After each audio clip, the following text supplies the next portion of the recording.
Bonjour, ici Simon Amiot dans le cadre de la compétition québécoise d'ingénierie 2016 à Polytechnique. Donc, je suis aujourd'hui avec une équipe de McDonald Campus de l'Université McGill dans le cadre de la compétition Design Innovateur. Donc, monsieur, votre nom Marco Segreja. et votre équipe? On est une équipe de McGill, du programme d'ingénierie de bioressources.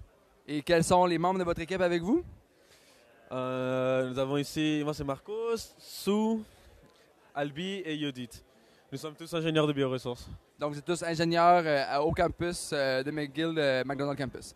Parfait. Et donc, vous, aujourd'hui, c'est quoi votre projet que vous nous présentez dans le cadre de la compétition Design Innovateur?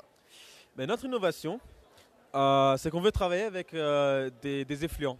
Des effluents, des produits agricoles qui sont mauvais pour l'environnement.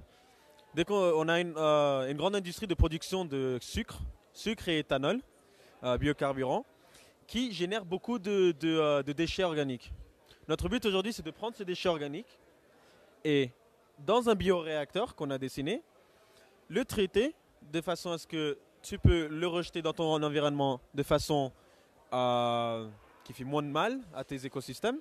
Et en même temps, on veut retirer du gaz hydrogène pour utiliser ça comme carburant dans des voitures à hydrogène, dans des machines à hydrogène. Donc, c'est vraiment une idée visée vers environnement et traitement de déchets. De déchets, voilà, c'est ça, de polluants. Et c'est quoi l'innovation que vous avez faite, en fait, dans votre design en question? C'est quoi l'innovation que vous avez amené du supplémentaire? Ben, ce qu'on a décidé de faire ici, c'est que à l'échelle des laboratoires, les personnes utilisent la technologie de cellules microbiennes d'électrolysis. C'est-à-dire, on donne notre effluent à des bactéries exoélectrogènes. Et ce qu'elles font, ces bactéries, c'est qu'elles vont aller oxyder, elles vont réduire la matière organique, oxyder un côté positif. C'est comme un peu comme une pile en fait. Et elles vont créer un courant. Donc elles vont créer un courant où tu as un côté positif et négatif. Ça fait que tu as des électrons et des protons qui bougent. Nous, ce qu'on va faire, c'est qu'on va aller chercher ces protons, c'est des atomes d'hydrogène, et on va les rassembler de l'autre côté de la machine pour créer du gaz hydrogène et pour en retirer.